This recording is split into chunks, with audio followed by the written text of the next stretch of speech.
6h53. O Band Cidade recebe hoje, aqui na bancada, o pré-candidato à presidência da República, Renan Santos. Ele é um dos fundadores do movimento Brasil Livre, o MBL, e tem atuado nos últimos anos como uma das vozes mais ativas no debate político nacional.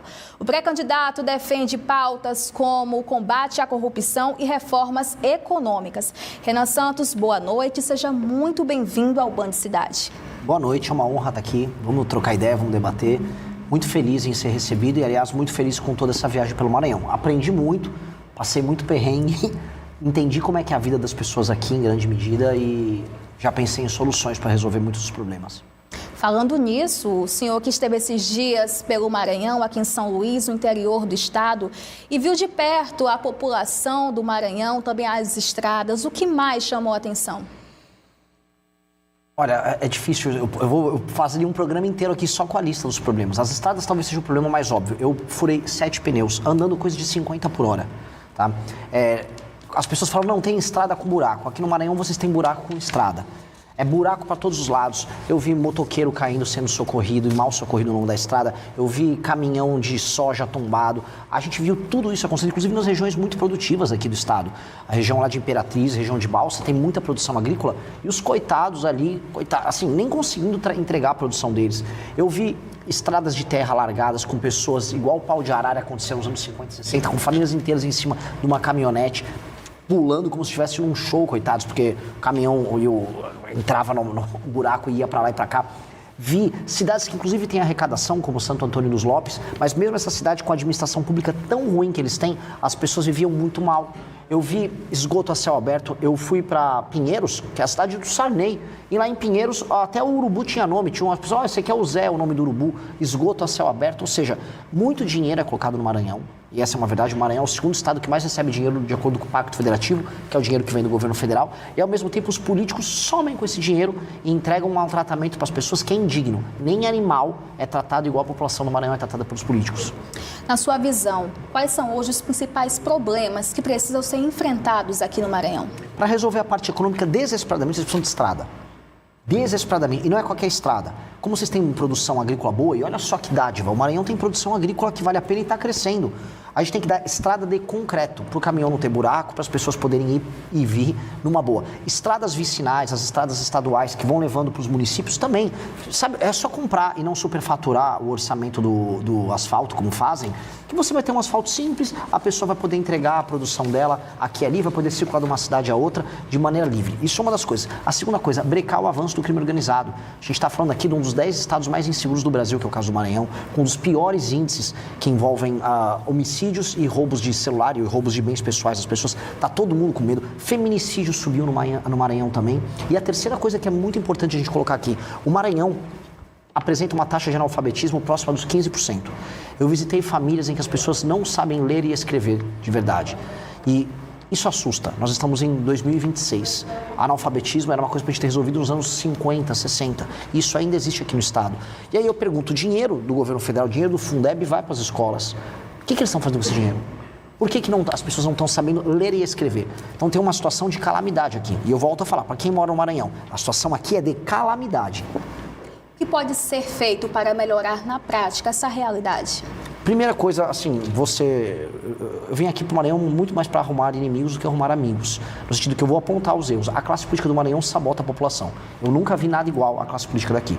Então, uma das coisas que nós podemos fazer é ter quadros novos na política que não tenham rabo preso com ninguém, que estejam dispostos a trabalhar por desempenho. Ou seja, se não melhorar a saúde, a educação e a segurança e a infraestrutura aqui do estado, essa pessoa não pode sequer ter direitos políticos. Eu vou, como presidente da República, passar a lei. Vai funcionar assim. Prefeito que não entregar melhoria na saúde, segurança, educação e infraestrutura não pode concorrer na eleição seguinte. Fica inelegível. Aí, se ele quer chamar o Wesley Safadão para fazer show, igual tentaram fazer em Santo Inês, se ele quer comprar voto, aí não vai poder, porque ele vai estar inelegível. Então, eu vou acabar com essa farra. Outra coisa que eu vou fazer, eu vou fundir município. Tem mais de 200 municípios. Aqui tem 217 municípios no Maranhão.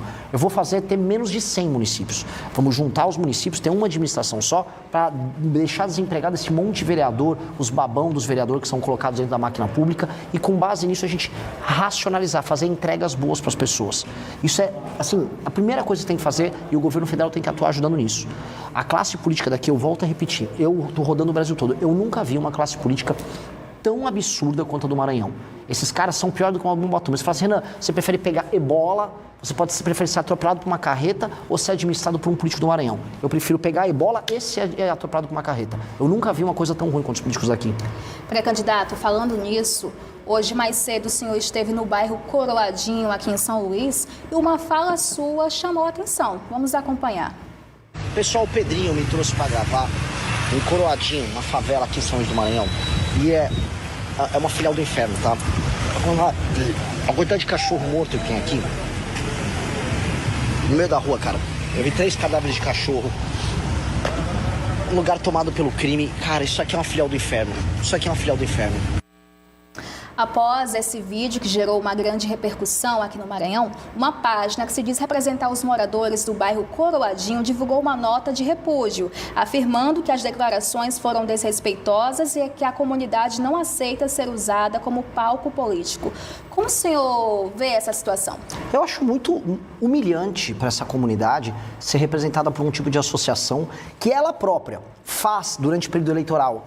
Abertura de espaço para político malandro e político vagabundo que compra voto nessa comunidade e mantém o que eu disse. Esgoto a céu aberto, lixo jogado no chão, pessoas, eu tenho imagem de tudo, pessoas catando lixo, lavando a mão no esgoto ali, restos de cachorro que morreu sendo jogado no meio da rua, 5 facções disputando espaço ali, não é uma, não é duas, são 5 facções. Se isso não é uma filial do inferno, eu já não sei mais o que é. Essas pessoas, associações, influencers, eles querem fazer o morador dessa região crer que isso é normal e que essa pessoa tem que ter orgulho.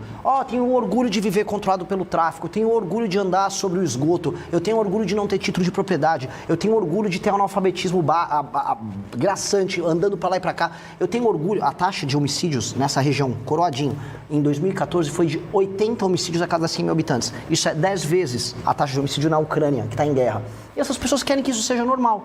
Eu acho um absurdo, mantenho que é um absurdo, e se for presidente da República, eu vou transformar isso em bairro. Em bairro. Eu não vou manter aquilo como favela.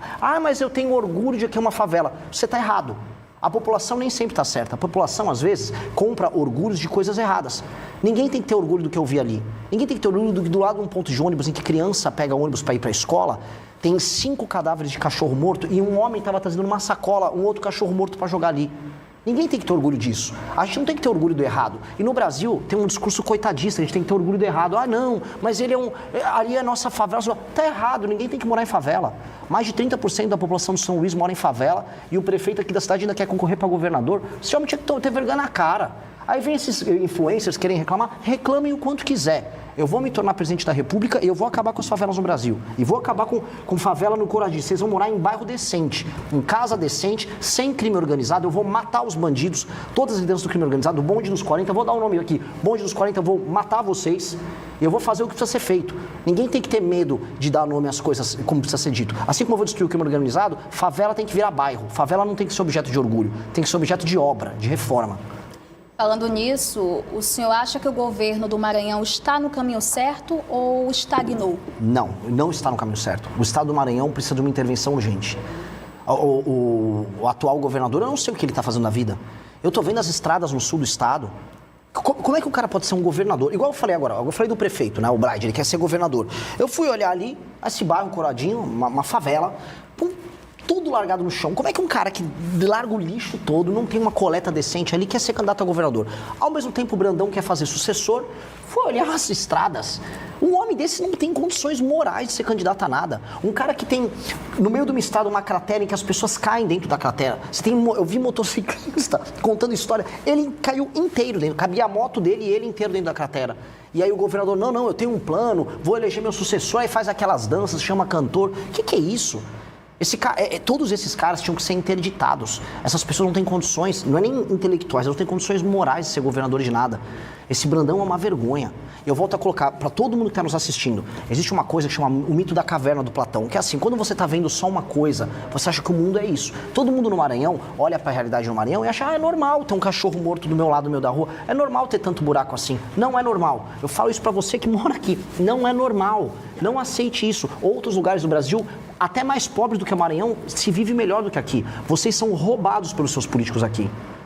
Isso é inaceitável. Pré-candidato, vamos fazer assim, vamos para um rápido intervalo, mas não sai daí que no próximo bloco a entrevista continua. 7h06, voltamos a apresentar o Band Cidade. Comigo na bancada, o pré-candidato à presidência da República, Renan Santos. Voltando aqui à nossa entrevista, como o senhor avalia o atual cenário político do Brasil? É triste, né? É triste. O cenário político do Brasil é o maior escândalo de corrupção da nossa história, que é o escândalo do Banco Master, pegando gente de todos os lados. Descobriram agora que o Caiado, pré-candidato a presidente, inclusive um cara que eu admiro, participou comigo do impeachment da Dilma, agora ele também recebeu o Vorcaro e foi convencido pelo Vorcaro a mudar de certas posições. Falamos do escândalo do INSS, que envolve boa parte da classe política, inclusive a família do atual presidente da República, o Lula.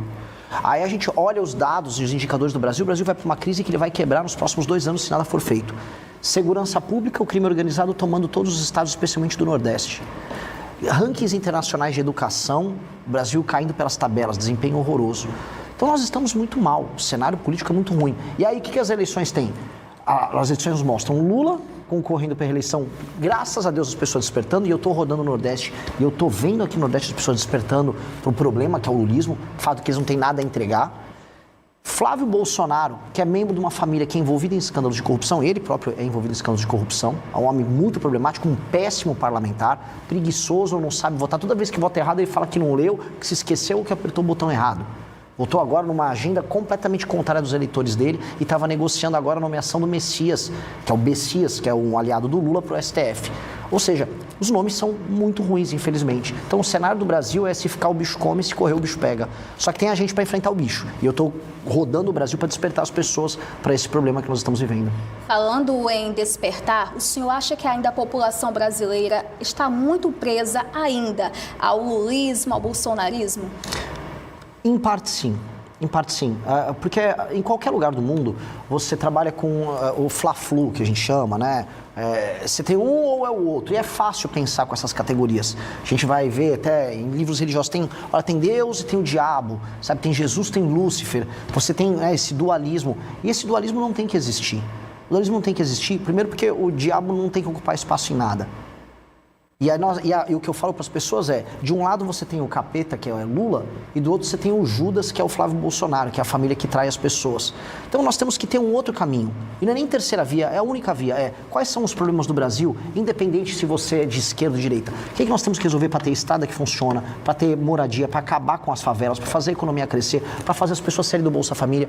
Eu não quero, assim, uma das coisas que rolam muito, mas é assim, não, um monte de gente na minha cidade está com o Bolsa Família. Eu não quero que as pessoas estejam no Bolsa Família. Falo olhando para a câmera. Eu vou diminuir o número de pessoas no Bolsa Família. Aqui no Maranhão, marmanjo que está ganhando Bolsa Família com 25, 26 anos, achando que é legal, só que vai fazer um bico, vou botar você para trabalhar, vai ralar, vai ter frente de trabalho na tua cidade. Papo reto. Entendeu? E vamos fazer a atividade econômica crescer. Aqui no Maranhão, uma dica para as pessoas, o maior ICMS do Brasil, que é o Imposto de Circular Mercadoria e Serviço, é o mais alto do Brasil. Como é que um estado tão pobre como o Maranhão cobra o maior imposto e não entrega nada com esse imposto? Uma das piores educações, uma das piores sistemas de segurança que a gente tem no Brasil, está no Maranhão, e ainda cobra imposto tão alto. Então, o que eu falo para todo mundo é, se a gente focar no problema, chutar os ladrões que tem no meio do caminho, a solução está aqui. Tanto que o próprio Maranhão, o Maranhão está fácil, tá? É mais difícil você crescer o Ceará, tem um clima muito mais complicado, a terra é árida, do que aqui. Aqui tem terra boa para tudo quanto é lado, tem energia elétrica, tem rios, tem água abundante, dá para desenvolver com agro, tem um porto muito bom, tem acesso ao Atlântico Norte, aos Estados Unidos, à Europa, ao Canal do Panamá muito mais fácil, dá para transformar o Maranhão numa potência. O problema é que tem um trabalho de profissionais. Os políticos daqui são profissionais, a começar o tal do Brandão. Eles são muito profissionais de deixar o Estado uma porcaria.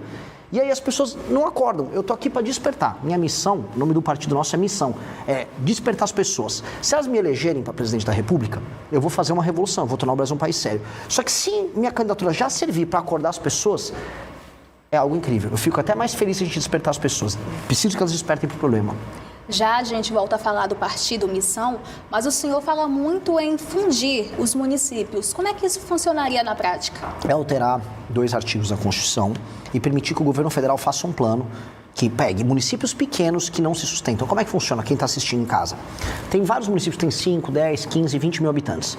Esses municípios, se eles estiverem gerando renda, por exemplo, tem muitas empresas e eles pagam as próprias contas e os indicadores de saúde, educação, saneamento básico estiverem bem atendidos, o município pequeno pode existir, não tem nenhum problema. Agora, se o município é sustentado com o dinheiro do governo federal, ele não gera riqueza e a população é maltratada, aí eu vou juntar eles, 1, 2, 3, 4, 5 municípios, transforma num município só, demite esse monte de vereador, os famosos babões de político, demite os babões que tem lá na prefeitura, que trabalham de mentira, de assessor, demite os demais prefeitos, tem um só prefeito e só 9 vereadores. E eles não vão trabalhar simples, com a regra que eu estou chamando da reforma administrativa, com lei de responsabilidade gerencial. O que nós vamos fazer é, esse prefeito assume, só que ele tem uma série de metas e indicadores para cumprir. Se você tem só 10% de saneamento básico ou de fornecimento de água, vai ter que subir para no mínimo 30 no mandato dele em 4 anos. Se não subiu para 30, se não melhorou os índices de educação, se melhorou a fila nas UBSs, ele fica inelegível, ele não pode concorrer na eleição seguinte. Ah, não, mas e se ele for popular porque ele fez um show do Safadão? Primeiro que eu não vou deixar ele fazer um show do Safadão, não vai poder comprar voto de ninguém. Segundo, se ele for tentar comprar o voto das pessoas, eu vou prender a pessoa que está vendendo voto e vou prender o político que estiver comprando voto. E terceiro, que ele vai estar inelegível. Agora, se ele cumpriu a meta, se foi um bom prefeito, melhorou o saneamento básico, melhorou a educação, melhorou a segurança, fez empresas se instalarem ali, o município começou a esquentar, a economia cresceu, as pessoas estão com emprego, estão comprando uma moto, estão comprando um carro, estão fazendo uma casa, a vida começou a melhorar, o cara vai poder fazer o show do Safadão no município dele numa boa, tá? Eu vou querer ver a população daquele lugar feliz, ele vai poder concorrer à reeleição e o partido dele ainda ganha fundo partidário eleitoral como prêmio porque ele foi um bom prefeito. Então a gente tem que bater no político que não presta, no prefeito, mas se o político que presta, a gente tem que premiar. Essa é a regra que a gente vai fazer. Fazendo isso e fundindo o município, a administração aqui vai melhorar tanto. Mas eu te falo, tanto, que vocês vão dar um salto. O Maranhão vai começar a crescer 10% ao ano, 10 a 15% ao ano, até começar a pegar o ritmo de ser um dos maiores estados do Nordeste, que é o que ele tem que ser. Agora falando do Partido Missão, que ele surge como uma alternativa no cenário nacional, o que diferencia o Partido Missão dos demais partidos? Começar pelo nome, né? Todo mundo que acompanha partido político no Brasil vê que é uma sopa de letrinha. PSB, Partido Socialista Brasileiro, PMDB, Partido da Mobilização Democrática. Ninguém sabe o que significa isso aí.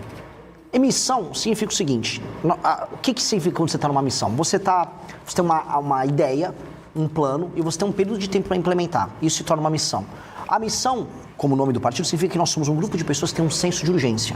O que é urgência? Eu preciso, enquanto eu estiver vivo, nos próximos 30 anos, fazer o Brasil virar um dos 5 maiores países do mundo. Essa é a nossa missão. Eu quero que daqui 30 anos o meu país esteja junto com China, Rússia, Estados Unidos e Índia, mandando no mundo. Mandando foguete para o espaço aqui da base de Alcântara, no Maranhão, tendo alta tecnologia, produzindo inteligência artificial, tendo forças armadas poderosas, destruindo o crime organizado, sendo influente. Essa é a missão. Então o meu partido surgiu para cumprir isso. E aí a gente fez uma lista de políticas que a gente tem que implementar para fazer isso, publicamos isso em livros e montando o partido. E minha pré-candidatura hoje é para isso. Então, quando os outros ficam lá com blá, blá, blá, eu gosto muito do Lula, ai não, o Bolsonaro tem lindos olhos verdes, eu tenho um plano, eu quero implementar, eu estou com pressa, eu preciso fazer meu plano ser implementado rápido. Por isso que eu já sou pré-candidato a presidente. É um senso de missão, um senso de urgência. Falando em partidos, o senhor fez uma crítica ao PSOL. Qual foi o principal ponto dessa crítica? Puxa, eu faço tantas críticas ao PSOL. Então, o primeiro problema do PSOL, por que o PSOL existe? O PSOL é um partido de sabotagem à soberania nacional.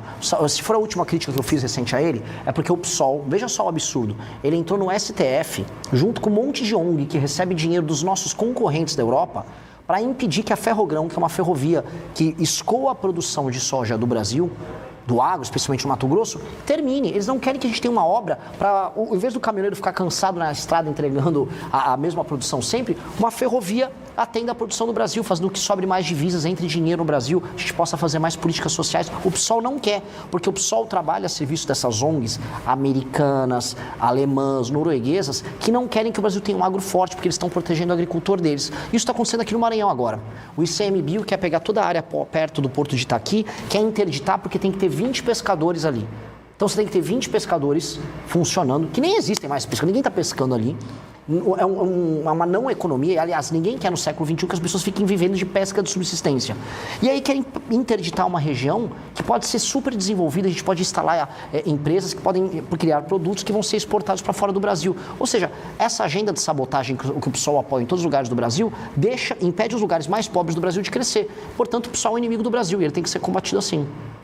Candidato, a gente agradece a sua participação aqui no Band Cidade e as portas estão sempre abertas. Eu agradeço demais, foi uma honra, foi uma grande entrevista e espero que as pessoas tenham assistido, despertem para o problema do Maranhão. O Maranhão precisa ser resolvido e o Maranhão é parte da solução do Brasil, não é parte do problema.